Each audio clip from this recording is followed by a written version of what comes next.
Niech będzie pochwalony Jezus Chrystus. Unigenitus jest tutaj tylko przynętą, choć jest ciekawy.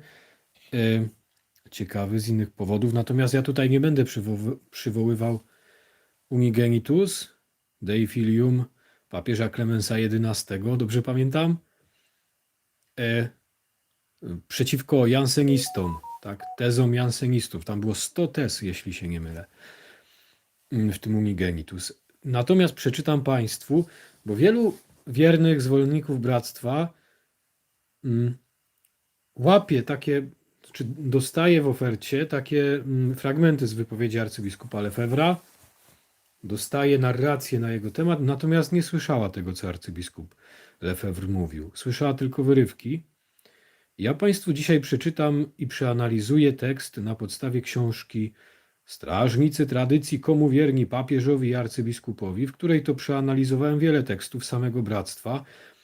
Nie dlatego, że byłem uprzedzony, wręcz przeciwnie. Byłem życzliwie nastawiony i stawałem w obronie bractwa przed tymi, co je oskarżali takimi ci lefebryści, oni chcą wrócić do tych zapyziałek tego średniowiecza. Bardzo dobrze, że Kościół odszedł od tego, od tych starych zwyczajów bezsensownych, tej łaciny, a oni to by chcieli do tego wrócić jak jakiś skansen. Takie głupie gadanie, jak słyszałem. To oczywiście budziła się we mnie życzliwość do lefebrystów, no bo to były oskarżenia nieuczciwe i sprzeczne z wiarą Kościoła w Ducha Świętego, że czuwał i dawniej, i dziś czuwa, tak? No i takie odruchy obronne wobec bractwa się we mnie budziły i choć się z nimi tak naprawdę nigdy do końca nie zgodziłem, to byłem blisko zgodzenia się z tą ich narracją, a widziałem, a tak naprawdę oni skutecznie odwrócili uwagę od tego, co gdzieś tam kiedyś słyszałem o arcybiskupie Lefebvrze, nawet przeczytałem, ale oni zaczęli tworzyć taką piękną wizję, że my nie odrzucamy Kościoła, tak naprawdę to prawie, że jesteśmy dogadani, tak, rozmowy papież Franciszek pozwolił, no tylko nas niestety ci tam inni oskarżają o schizmę, o ekskomunikę. No i tak sobie myślałem, no rzeczywiście są tacy, co po nich tak jadą nieuczciwie i nie tylko po nich, bo po tym, co święte w historii Kościoła. Tak? No i z taką narracją obronną wobec nawet nie samego bractwa, ale tradycji katolickiej, która jest święta i nie może być, tak jak niektórzy mówią, a to dobrze, że Sobór z tym zerwał. No i właśnie to jest błąd, który popełniali przeciwnicy bractwa, wielu wiernych w ten sposób, naganiając do bractwa. Jeszcze byli inni, którzy pełnili taką funkcję. Ja Państwu, jak mówiłem, już chyba przeczytam dzisiaj tekst arcybiskupa Marsyla Lefebvre'a dla tych wiernych bractwa i tych przychylnych arcybiskupowi, którzy nie znają jego wypowiedzi, a tylko słyszą o nim opowieści. Tak? Albo takie oszczercze, takie krytyczne, że on całą zło, straszny arcybiskup, to taki, siaki, owaki, albo przeciwne, tak? A zazwyczaj mało znają. I dopiero poznają, gdy już są przygotowani albo do jednej skrajnej, nienegatywnej, albo do drugiej skrajnie pozytywnej narracji. Tak. Uprzedzę jeszcze Państwa, wspominając na jedną istotną rzecz.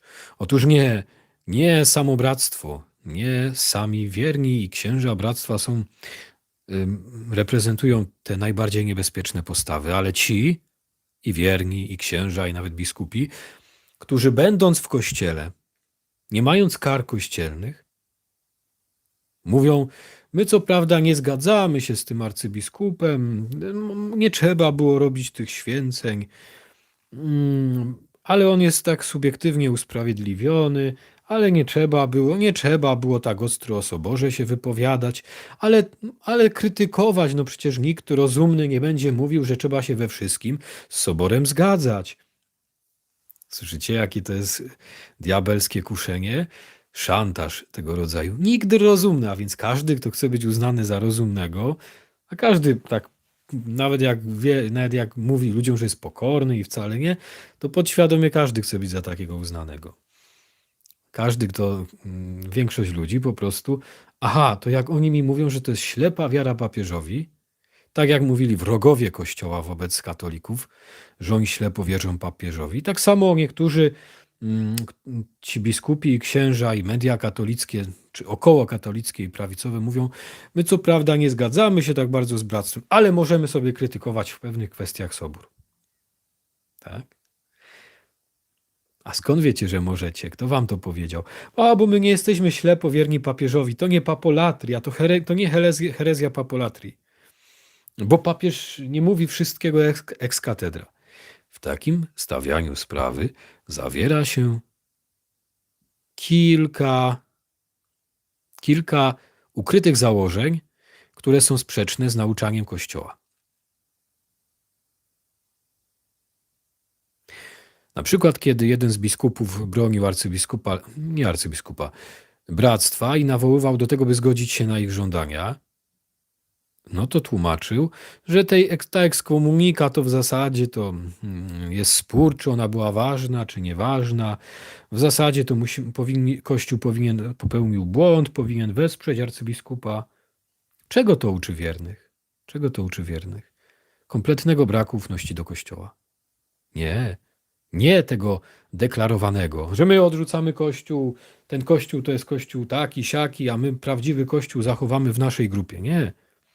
To nie jest najgorsze, bo tacy ludzie, którzy to ujawniają, można im przetłumaczyć błąd. Natomiast najbardziej niebezpieczne są te grupy, gdzie ludzie nie ujawniają tego, więc nie ma jak ich objąć karami. Przez Kościół są traktowani z zasadą in dubio pro reo. Jeśli ich stanowisko nie jest jasne, to się rozstrzygaje na ich korzyść. Tak działa Kościół, to jest bardzo uczciwe. Ale ich postawa, oni nawet tego nie rozumieją. Bo ja sam taką postawę prezentowałem.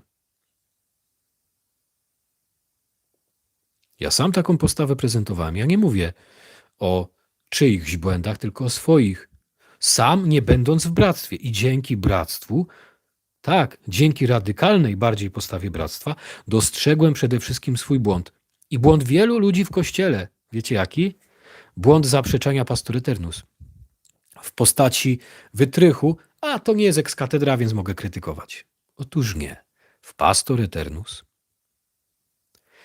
dokumencie Konstytucji Dogmatycznej Soboru Watykańskiego I i papieża Piusa IX jest jasno napisane, że mamy obowiązek poddawania się wyrokom papieskim nie tylko w sprawach wiary i obyczajów. Tak? Koniec, tu urwę. Nie tylko w sprawach wiary i obyczajów. Wystarczy. Co to znaczy? Co to znaczy? Zaraz przejdę do innego fragmentu. Jeśli nie tylko w sprawach wiary i obyczajów,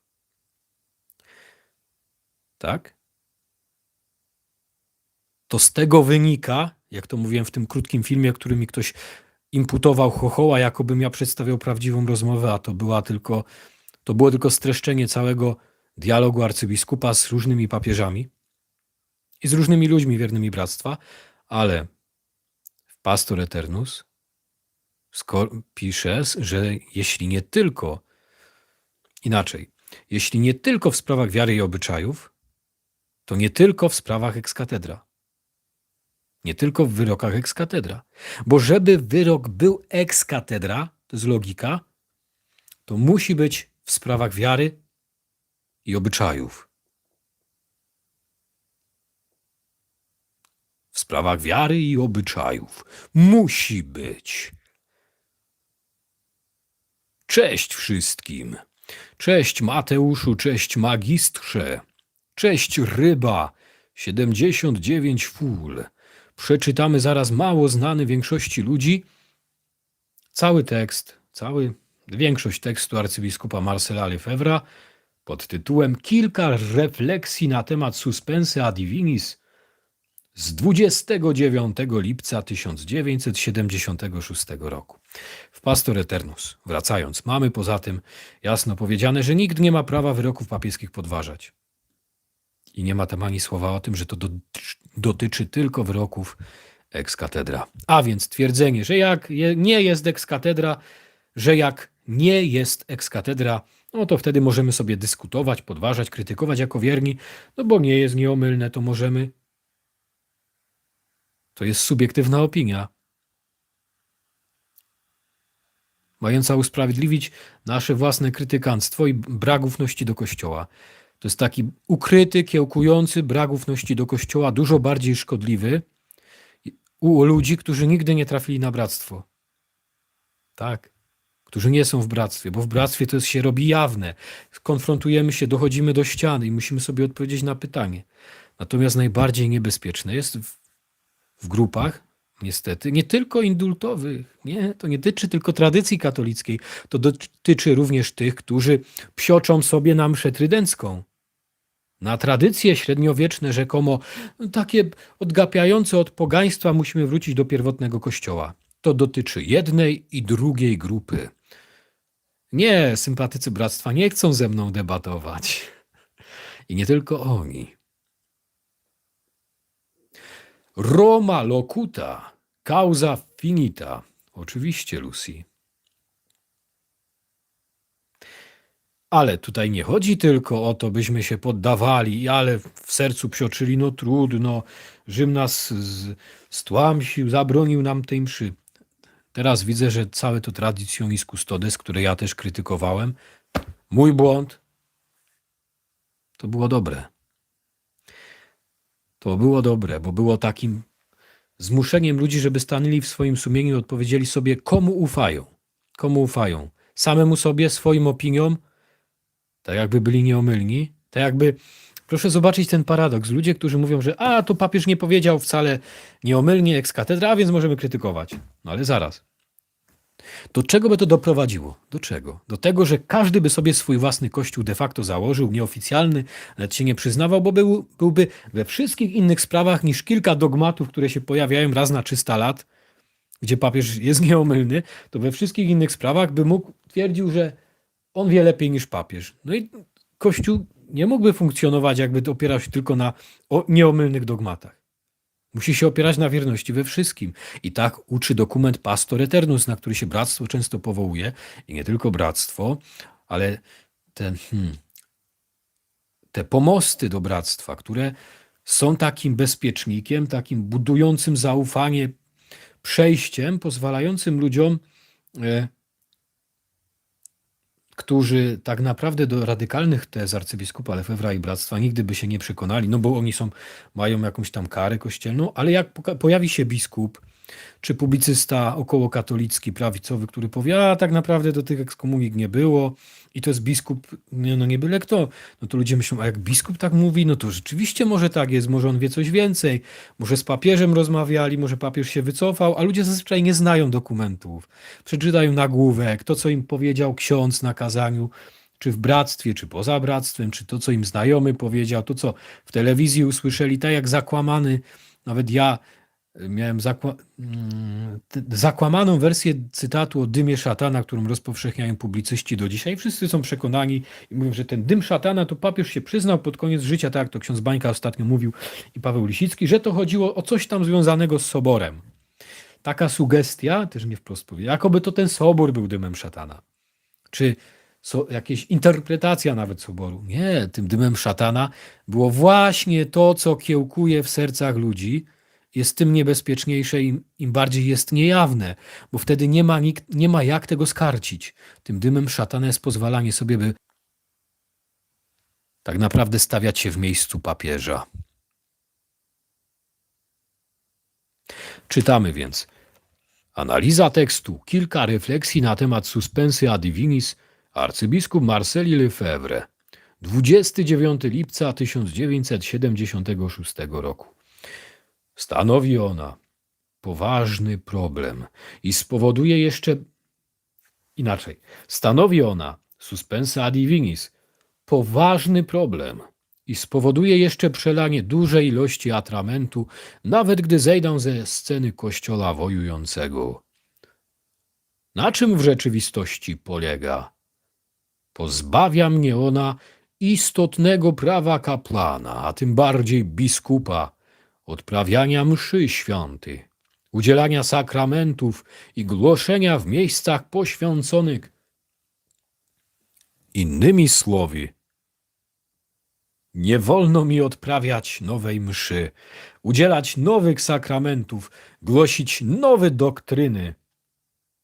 Tak więc, ponieważ odmawiam przyjęcia z ich instytucji tych nowości, zakazuje mi się odtąd oficjalnie z nich korzystać. Tych nowości, czyli nowej mszy, nowych, jak rzekomo nowych sakramentów, jak to mówi arcybiskup Lefebvre, tak sobie narracyjnie słowami redefiniując sytuację, zaraz pokażę jak. Zakazuje mi się odtąd oficjalnie z nich korzystać. Dlatego, że odmawiam odprawiania nowej mszy, zabrania mi się jej odprawiać. Można się z tego domyślić, jak małą szkodę przynosi mi ta suspensa. To są słowa arcybiskupa Lefebvre. Dalej. Ten nowy kościół, który sami określili soborowym, niszczy sam siebie. To jego ekscelencja arcybiskup Benelli w swym liście z ubiegłego 25 czerwca, tak go nazywa, mówiąc o seminarzystach, pisze: nie ma nic beznadziejnego w ich sytuacji. Jeśli są dobrej woli i poważnie przygotowani do posługi kapłańskiej w prawdziwej wierności Kościołowi Soborowemu, zajmiemy się następnie znalezieniem dla nich najlepszego rozwiązania. Ale niech najpierw zaczną, oni również, tym aktem posłuszeństwa Kościołowi. Cóż bardziej jasnego, kontynuuje arcybiskup Lefebvre, komentując przytoczony przez niego fragment z wypowiedzi arcybiskupa Benellego, cóż bardziej jasnego, odtąd to Kościołowi Soborowemu należy być posłusznym i wiernym, już nie Kościołowi katolickiemu. To jest dokładnie cały nasz problem. Jesteśmy suspendowani ad divinis, bo to po łacinie, przez soborowy kościół i dla soborowego kościoła, do którego nie chcemy należeć. Proszę zobaczyć, co tu się zdarzyło. Arcybiskup mówi innymi słowy, po tym, że została na niego nałożona kara suspensy, zabraniająca mu odprawiania mszy sakramentów i głoszenia kazań, używa frazy innymi słowy i po tej frazie innymi słowy mówi: nie wolno mi odprawiać nowej mszy, udzielać nowych sakramentów, głosić nowej doktryny. Arcybiskup orzeka, że to samo, a dalej wypowiada twierdzenie, które nie wynika z poprzedniego. Jest przedmiotem opinii arcybiskupa, która wymagałaby argumentacji, że zakaz odprawiania mszy, sakramentów dotyczy tylko nowej mszy. On sobie to zreinterpretował. Tego nie ma w tekście, nie ma w suspensie.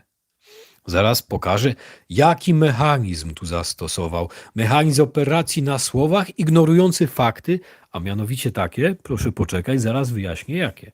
Żebyście mi nie uciekli, bo jest z was za mało. Co to jest 56 osób? Przedtem było 80. Żartuję, dużo jest. Sam orzekł, że to nowa doktryna. A to jest przedmiot sporu, czy nowa, czy stara.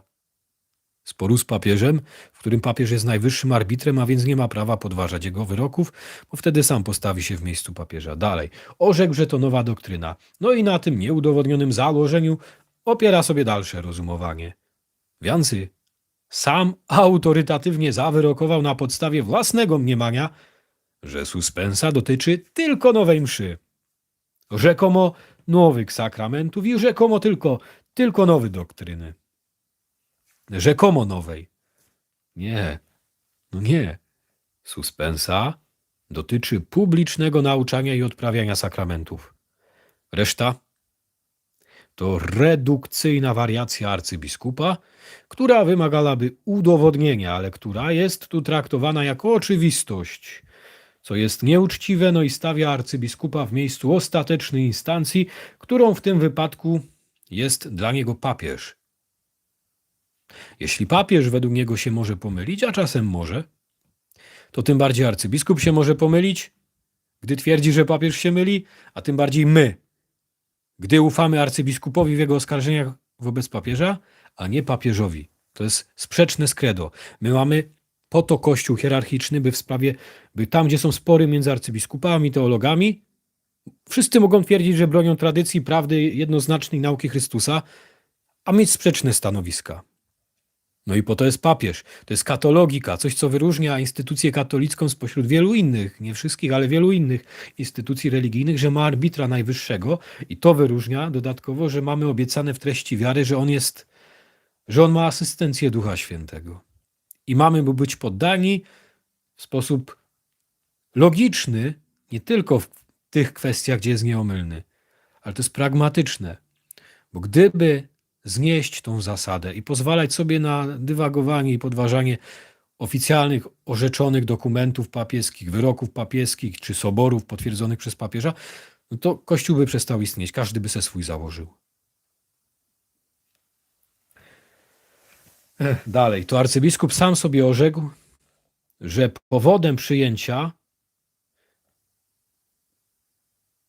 powodem suspensy jest to, iż odmawia przyjęcia z ich instytucji tych nowości. Nowości, rzekomych nowości. Nie.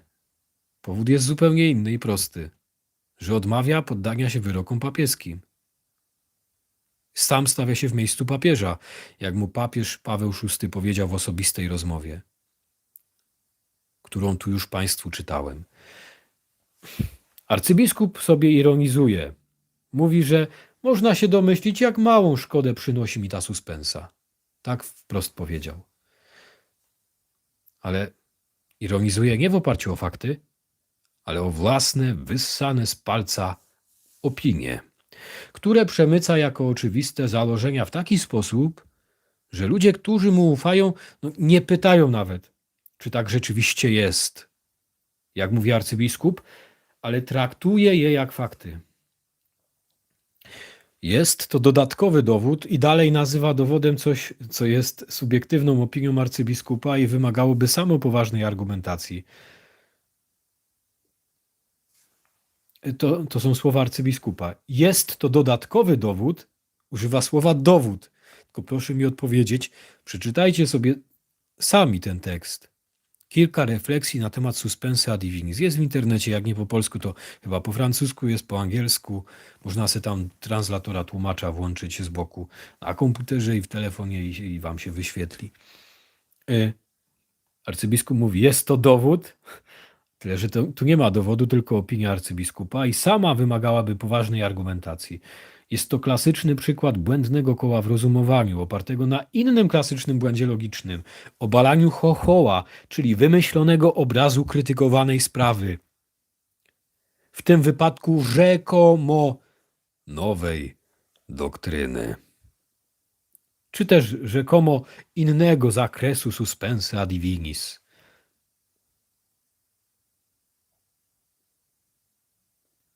Arcybiskup mówi, odtąd, że nawet według arcybiskupa Benellego to nie Kościół katolicki, ale Kościół soborowy dał mu tą suspensę. Jesteśmy suspendowani ad divinis przez soborowy Kościół i dla soborowego Kościoła, do którego nie chcemy należeć. No i tu cały, może nie pies, tu cały problem leży. Bo arcybiskup spreparował sobie słowny wytrych. Wziął określenie użyte przez arcybiskupa Benellego, nie mające charakteru dogmatycznego, tylko w zasadzie takie publicystyczne. Tak? I wykorzystał to określenie jako pretekst, żeby utworzyć sztuczną kategorię chochoła istnienia jakiegoś odrębnego bytu jak Kościół soborowy. Fałszywie założył, że ten kościół, który arcybiskup Benelli nazwał soborowym, jest czymś innym niż kościół katolicki. I co zrobił dalej? Dalej fałszywie założył, i teraz to już jest całkowite odrywanie się od faktów przez arcybiskupa Lefebvre'a i w imię tego wytrychu słownego stwarzanie alternatywnej, wymyślonej rzeczywistości fikcyjnej. że decyzje, które zostały na niego nałożone łącznie z suspensą, są decyzjami jakiegoś innego bytu niż Kościół katolicki, jakiegoś kościoła soborowego. Nie, to są decyzje Kościoła katolickiego, instytucji Kościoła katolickiego, jedynej, nie żadnej innej. Ale on w ten sposób odwrócił uwagę swoich seminarzystów, wiernych, stworzył takiego właśnie, nie wiem, chochoła, taki fantom Kościoła soborowego, wykorzystując manipulatywnie użycie tego określenia publicystycznie przez arcybiskupa Benellego. Podobna sytuacja dotyczy fantomu, nie wiem czy to dobre słowo, Soboru Duszpasterskiego. Otóż w tradycji mamy napisane, że na tradycję, nauka tradycji wyraża się poprzez sobory powszechne. Tutaj na końcu tego katechizmu, który kupiłem w Kaplicy Bractwa, natomiast, że nauka wyraża się poprzez sobory powszechne. Tak. No. Ale nigdzie nie ma powiedziane, że jak sobór ktoś nazwie duszpasterskim, to już nie obowiązuje nam mu posłuszeństwo. Nie zmienia tej nauki. To jest wymysł, to jest subiektywna opinia posoborowa, że jak sobór nazwie się duszpasterskim, to już nie musimy go słuchać. Możemy sobie go podważać. Panie Stanisławie, pyta pan, gdzie w dokumentach soboru jest przyzwolenie na nową mszę świętą w dokumentach soborowych? Powiem tak, sobór przedstawia pewne propozycje, ale nie ogranicza Kościoła na przyszłość. W soborze nie jest też zakazane, żeby przyszli papieże, zmienili obrzędy mszy, natomiast w Mediator Dei papieża Piusa XII jest jasno napisane, że jedynie papieżowi przysługuje prawo zmieniania obrzędów mszy świętej i zobowiązywania do tych obrzędów wiernych. A więc jak papież może zmienić, to może zmienić i zarządzić to wszystkim w Kościele, wbrew temu, co niektórzy mówią, fałszywie interpretując bulle quo primum tempore, twierdząc, że papież zakazał wszystkim innym papieżom po wsze czasy zmieniać cokolwiek mszy, ignorując fakt, że już 30 lat po tym zmieniali pewne drobne rzeczy, owszem, ale gdyby tak czytać jak oni, literalnie, że wszystkim, mimo już papież wymienia biskupów, prałatów, wszystkie różne, a nie wymienia tytułu papieża. Tak? I jest tam też w tej buli napisane, że nie można nic zmienić w dokumentach zatwierdzonych przez papieża. Nic.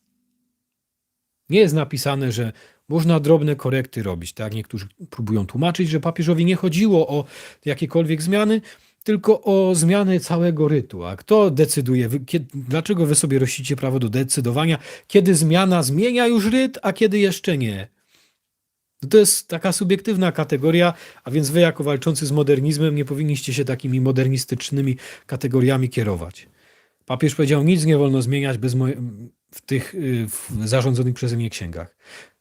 Oczywiste, że rozkaz papieża dotyczy wszystkich, co są pod nim, a nie tych, którzy są równorzędni z nim, czy przyszłych papieży, czy jego samego. On może, oczywiście władzą papieską, nie prywatnym działaniem, bo jak prywatnie złamie te przepisy, no to złamie, ale jako rządzący może zmienić. I to było oczywiste dla wszystkich, aż do Soboru Watykańskiego II, bo jakoś do sprawy arcybiskupa, czy nie wiem, czy może jeszcze sedewakantystów, sedeprywacjonistów, ojca Gerarda de Lauriersa, nie było mowy o tym, że ta bula zakazywała zmian. No bo była reforma poważna, nie kosmetyczna.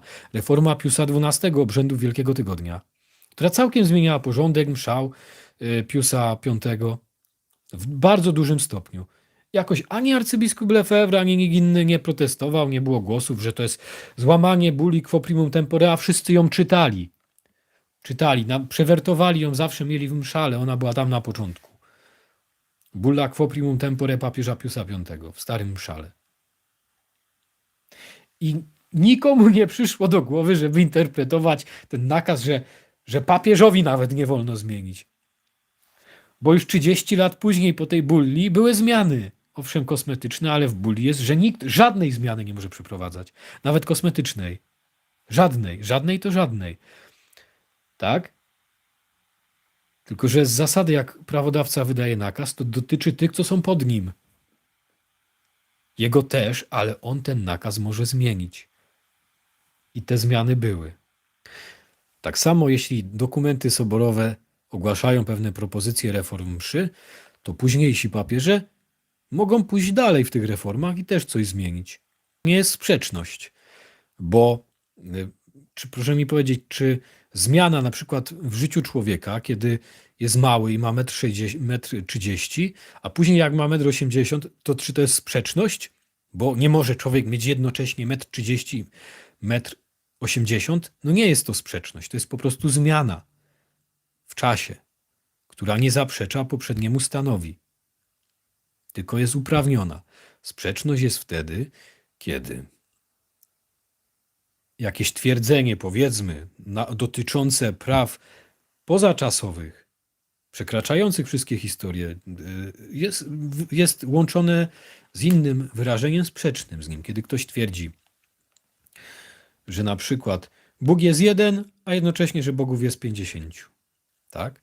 Tak na poziomie prostym to jest sprzeczność. Oczywiście można twierdzić, że że to jakby metajęzyki tutaj wchodzą w rolę, że to na innym poziomie, jak twierdzenie jedno i drugie są na innym poziomie, to nie są sprzecznością, ale to już są takie szczegóły. Arcybiskup zawyrokował, że określenie Kościół Soborowy oznacza jakiś inny byt niż Kościół katolicki. Tymczasem było to określenie wyrażające jeden z tradycyjnych przymiotów Kościoła. Bowiem o tym, co decyduje o tradycji Kościoła, co się nań składa, co jest najwyższym wyrazem tradycji, są nauczania papieży uroczyste i soborów powszechnych. Dlatego jak Kościół można sobie publicystycznie nazwać Kościołem papieskim, tak se można go nazwać soborowym. I to nie sprawia, że nagle stwarza się jakiś odrębny byt. Co zrobił arcybiskup Lefebvre? Post factum określenie Kościół soborowy wyrwał sobie z wypowiedzi arcybiskupa Benellego i żeby unieważnić decyzję, czyli suspensę, która została podjęta przez Kościół katolicki poprzez operację słowną, taką zabawę retorystyczną w zasadzie,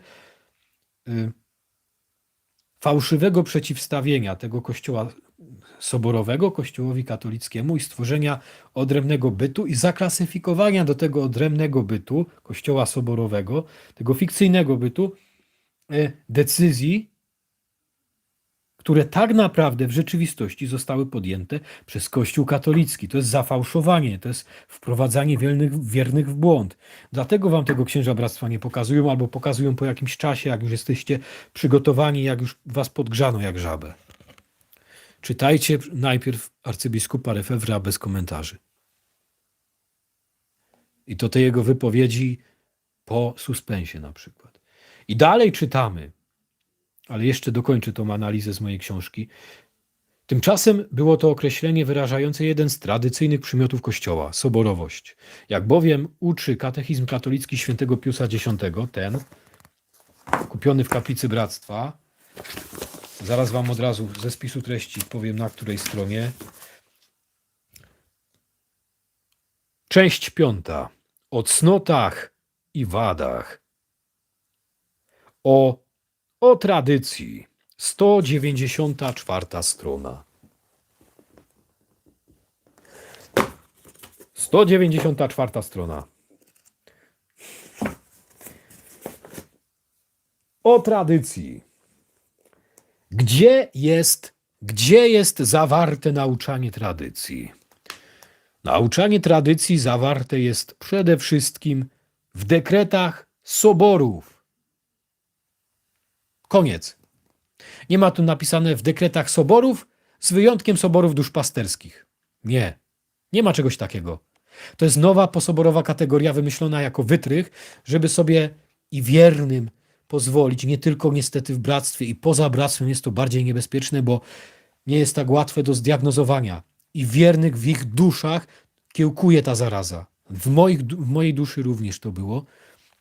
I paradoksalnie dzięki bractwu to zauważyłem.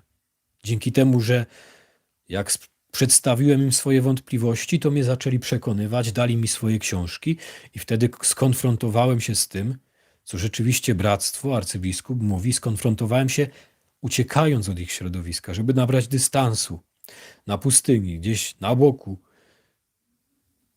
I sam se to czytałem. Musiałem sam do tego dojść, bo jak jestem w środowisku, to patrzę, a nie widzę. To są łuski entuzjazmu, bo tam bardzo miło było, tak love bombing.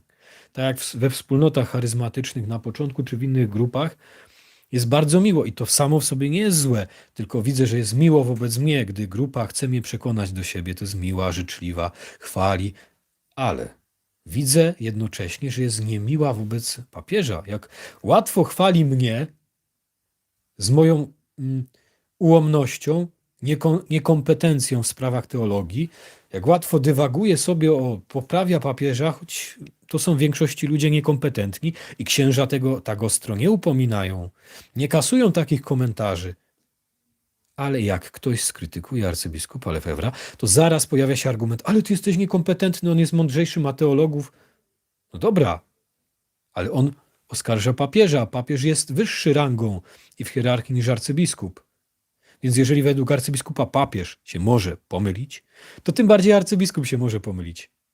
I jego uczeni. A ja, jako niekompetentny, mogę błędów arcybiskupa nie zauważyć, więc wtedy, gdy ten arcybiskup oskarża papieża, oskarża Sobór, jak w tytule swojej książki, a nawet więcej niż oskarża, bo namawia swego rodzaju kryptoszantażem, co zaraz pokażę i to jest częste w bractwie, taki kryptoszantaż emocjonalny, odwołujący się do odwagi. Jeżeli nie jesteś z nami, jeżeli razem z nami nie krytykujesz papieża, to jesteś papolatrystą, to jest herezja papolatrii, to jesteś ślepo zapatrzony w papieża, a więc to taki wywołuje podświadomy nacisk, żeby jednak krytykować razem z nimi, żeby nie być uznanym za tchórza. Rozumiecie? Tylko że tutaj paradoksalnie największym tchórzostwem jest uległość temu szantażowi owej silnej grupy, która jest taka miła. No stracę tą życzliwość, no trudno, ale nie chcę, wolę stracić tą życzliwość grupy ludzi z bractwa, często bardzo zaradnych, bogatych, miłych, dobrze sobie radzących w życiu, ale też biorących w opiekę tych mniej zaradnych w bractwie, którzy dopóki oni są w tym i razem z nimi krytykują se papieża, hermeneutykę ciągłości, ta hermeneutyka ciągłości, ekwilibrystyka słowna. I tak sobie uświadomiłem, jakie to jest przewrotne. To im wolno i moja niekompetencja nie była dla nich problemem, gdy razem z nimi oskarżałem pewne elementy soboru, bo całego nie oskarżałem, tu się nie zgadzałem z arcybiskupem nigdy. Całego nie w sensie wszystkie elementy, ale jako całość, bo arcybiskup stwierdzał, że wiele elementów w soborze jest dobrych, ale jako całość to on oskarżał sobór już. Tak jak wiele elementów może być dobrych nawet w religiach pogańskich czy protestanckich, ale jako całość są one fałszywe. Tak samo, takie same stanowisko jak wobec protestantyzmu miało bractwo wobec Kościoła katolickiego, które sobie nazwało za pomocą zabawy słownej Kościołem soborowym. Nauczanie tradycji zawarte jest przede wszystkim w dekretach soborów, w pismach świętych ojców Kościoła, w dokumentach Stolicy Apostolskiej, a także w słowach i obrzędach świętej liturgii katolickiej. Ktoś mi tu powie, że te słowa były przed reformą liturgiczną, a więc odnoszą się tylko do mszy z tamtego czasu. Nie.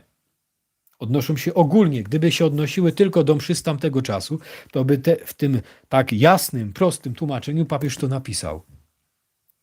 Tak? Tak samo jak mi ktoś ostatnio próbował tłumaczyć, gdy przedstawiałem u siebie w postach. Możecie tam zajrzeć. Wpadajcie, subskrybujcie, lajkujcie, wpadajcie, patrzcie w posty, w poprzednie filmy. Jak jesteście tu nowi, nie widzieliście tego. Czytamy tekst arcybiskupa Lefebvra. Krótka refleksja na temat suspensa divinis. Taki duży fragment z tego tekstu. Tak, nauczanie tradycji zawarte jest przede wszystkim w dekretach soborów, w pismach świętych ojców Kościoła, w dokumentach Stolicy Apostolskiej, a także w słowach i obrzędach świętej liturgii katolickiej. I dalej arcybiskup mówi, że ten Kościół soborowy, przypomnijmy, że nie ma takiego kościoła, że kościołem soborowym nazwał decyzję soborowymi nazwał decyzję realnego, jedynego Kościoła katolickiego. A tutaj mówi, ten Kościół soborowy jest schizmatyckim Kościołem. I tu dochodzimy do sedna. Tu dochodzimy do sedna, bo często bractwo oburza się, nazywa oszczerstwem, oszczercami wszystkich tych, którzy rozważają w ogóle kwestię schizmy w kategorii bractwa. No to jak? Arcybiskupowi wolno Kościół de facto katolicki, a nie żaden soborowy, bo to jest wytrych słowny, bo nazywa tak decyzje realne, po których poznajemy Kościół katolicki, wydane przez Kościół katolicki. I nazywa je tym zabiegiem takim postmodernistycznym słownym, nazywa je Kościołem schizmatyckim. To arcybiskupowi wolno oskarżać Kościół katolicki o schizmę, o schizmatyckość, a o bractwie nie wolno tak mówić? To jemu wolno i to nie jest oszczerstwo. To on zaczął. To nie jest oszczerstwo według niego, a papieżowi nie wolno przestrzec przed jego schizmatyckim aktem. Przecież schizmatycki akt jest już tutaj. Nazwanie Kościoła katolickiego, de facto katolickiego, Kościołem schizmatyckim samo w sobie jest schizmatyckie. To fałszywe przeciwstawienie Kościół soborowy i Kościół katolicki uczynił podstawą nie tylko dalszego swojego wywodu, ale i całego stanowiska bractwa przez następne lata aż do dzisiaj. Tylko dzisiaj bractwo podmieniło słowo soborowy, bo to trochę przegięcie na posoborowy. Tak? I nie tylko bractwo, ale pierwotnie arcybiskup Lefebvre mówił o kościele soborowym. Tego wiernym bractwa nie powiedzą, albo później powiedzą, na początku nie pokażą. Proszę zwrócić uwagę na ten zabieg. Najpierw akty i decyzje w istocie Kościoła katolickiego na podstawie powyżej opisanej manipulacji utożsamia z Kościołem innym niż katolicki za pomocą zmyślenia, że Kościół soborowy oznacza Kościół inny niż katolicki.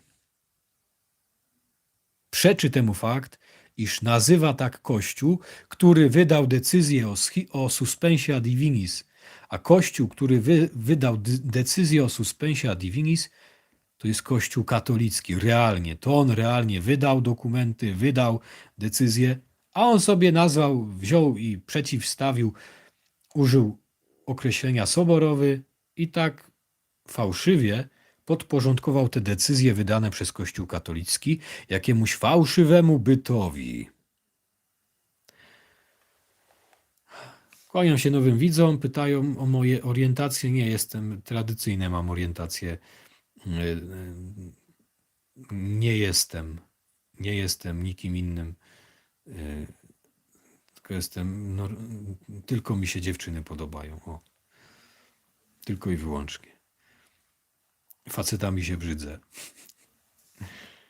Angielski, hiszpański, witam. Mam pytanie, lubisz może Rafała Trzaskowski? Nie znam go osobiście, nie wiem czy go lubię, ale nie zgadzam się z jego poglądami.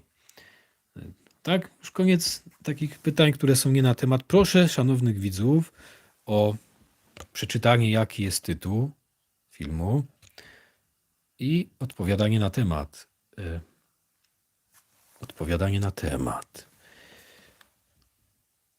No i potem arcybiskup Lefebvre na podstawie własnej gry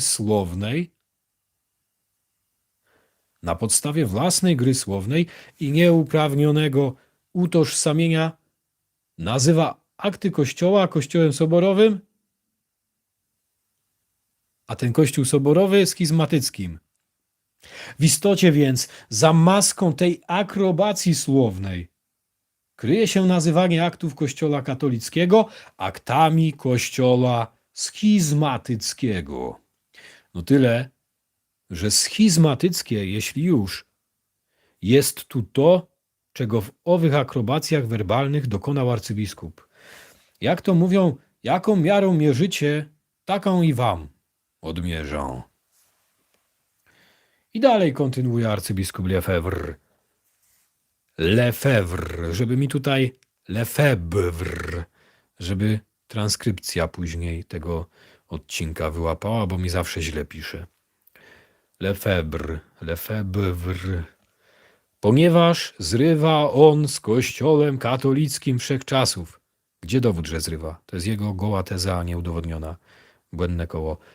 Ma on nowe dogmaty. Gdzie dowód, że nowe? Swe nowe kapłaństwo. No gdzie dowód, że nowe kapłaństwo? Swe nowe instytucje, swój nowy kult, potępione już wcześniej przez Kościół w wielu oficjalnych i rozstrzygających dokumentach. Ale gdzie potępione?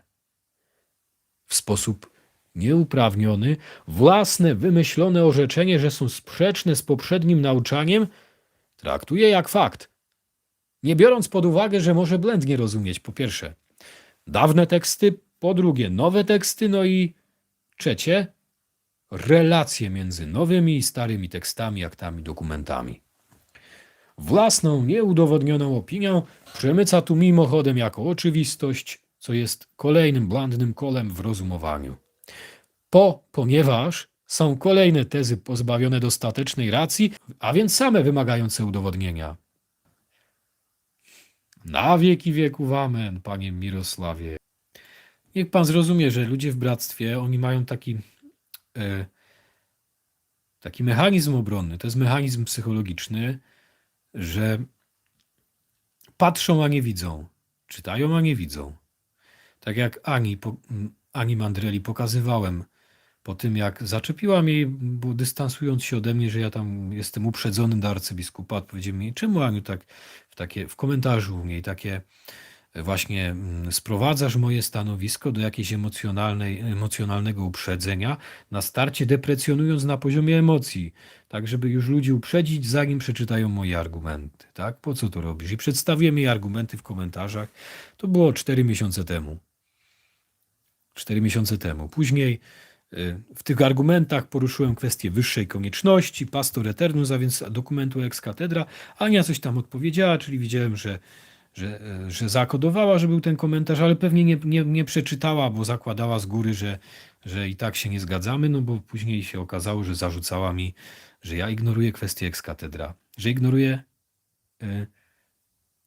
wyższą konieczność. Po tym, jak dosłownie chwilę wcześniej o wyższej konieczności i o ex cathedra mówiłem.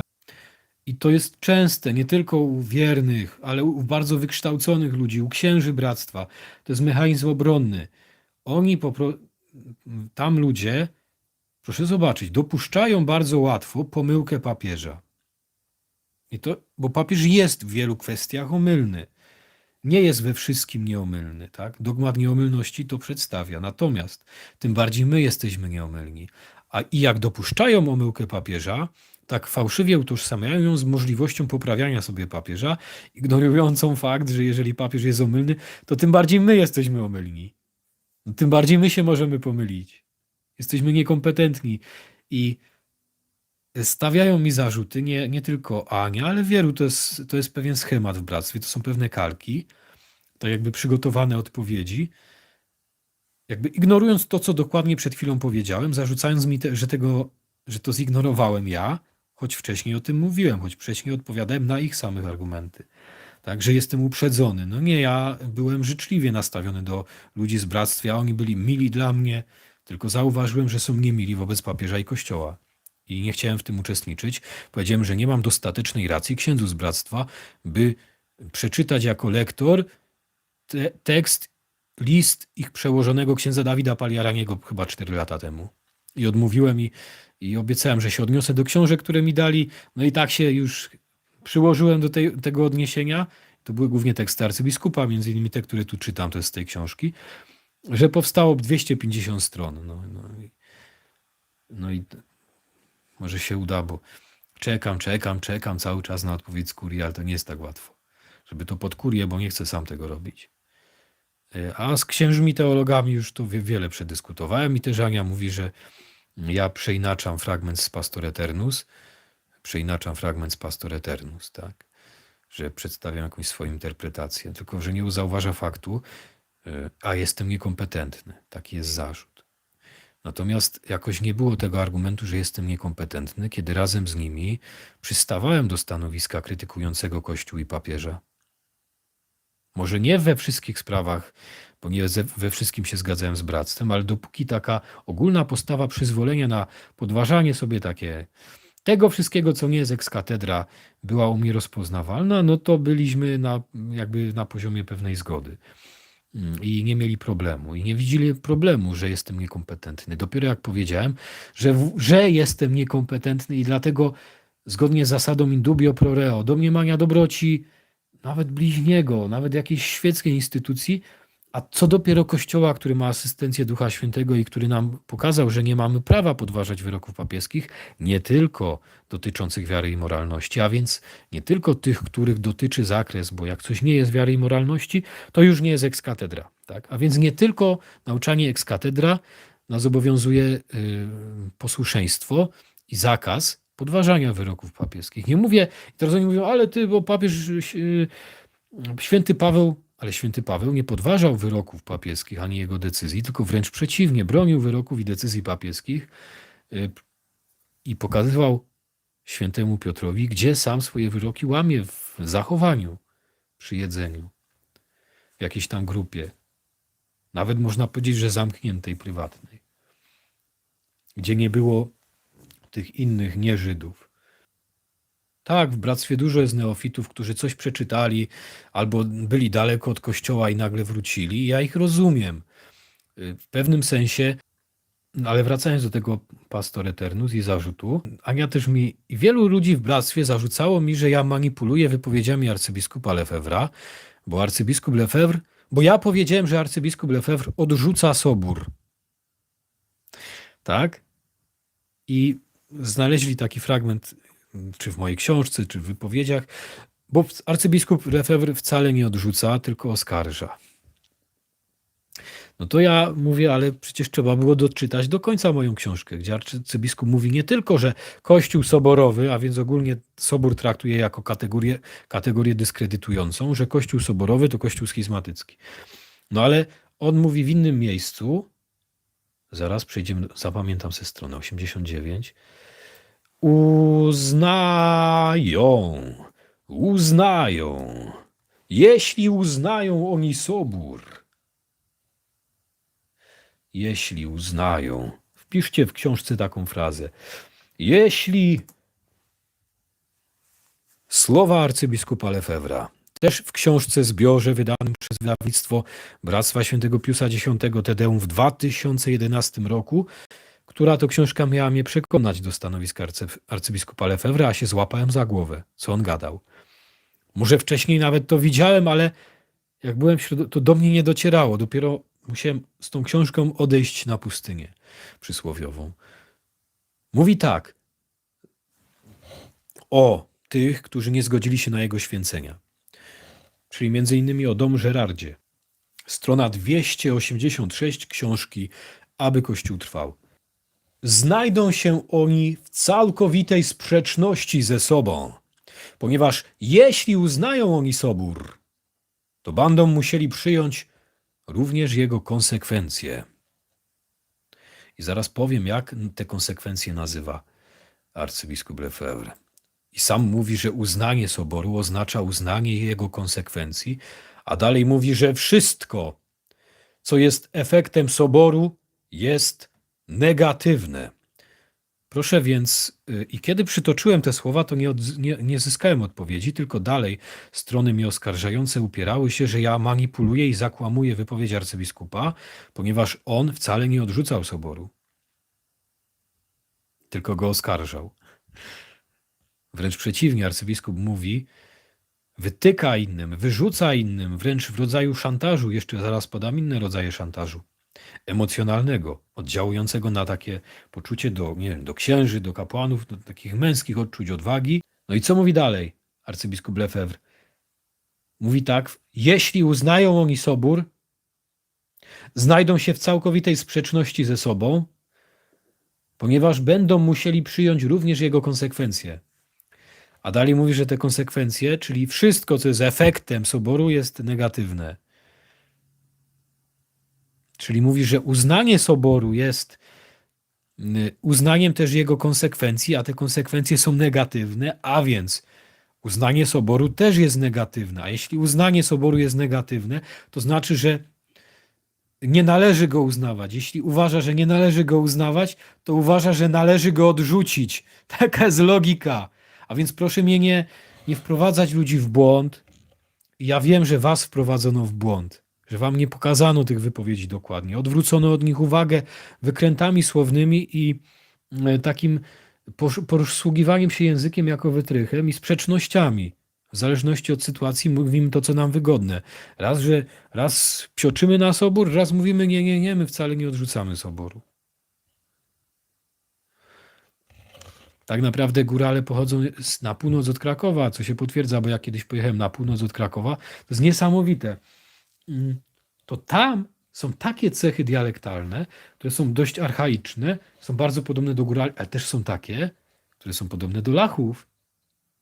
Na przykład, bym powiedział, my rozpoznajemy na przykład niektóre cechy gwarowe jakby takie odrębne dla obszarów, ale tak naprawdę one czasem są w jednej wiosce. Jedna rodzina mówi tak, a druga całkiem inaczej. Tylko tego językoznawcy nie przebadali, bo skupili się na jednej rodzinie i już nie lecieli dalej, albo nie zobaczyli, że tam gdzieś siedzi jakaś rodzina, co mówi trochę inaczej. Jedni mówią święty, drudzy mówią święty, trzeci mówią świąty.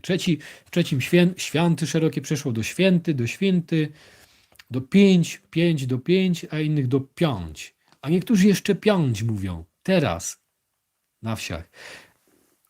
Po jednej stronie ulicy mówią pięć, po drugiej stronie ulicy mówią pięć. I najlepsze, jedni mówią akcentem inicjalnym na północ od Krakowa, 30 km. A inni mówią akcentem paroksytonicznym. A ci, co mówią paroksytoniczny, mają bardziej archaiczne, na przykład nosówki. Mówią święty na przykład.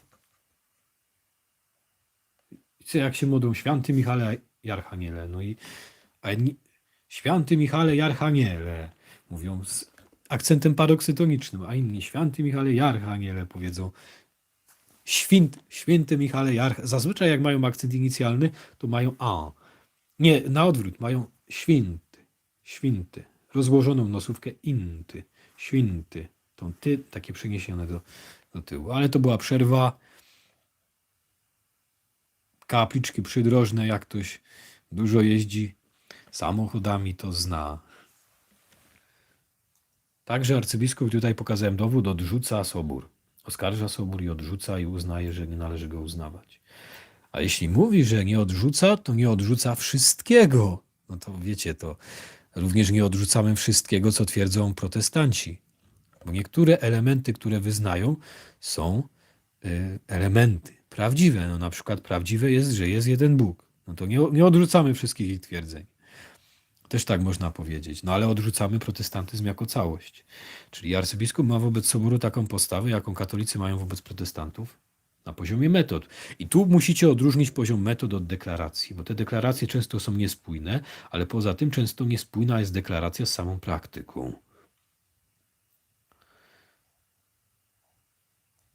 Wrócimy jednak do krótkiej refleksji o suspensia divinis. Która to była strona, pamiętacie, bo sobie mówiłem na głos za zamówienie, jakaś 90 chyba.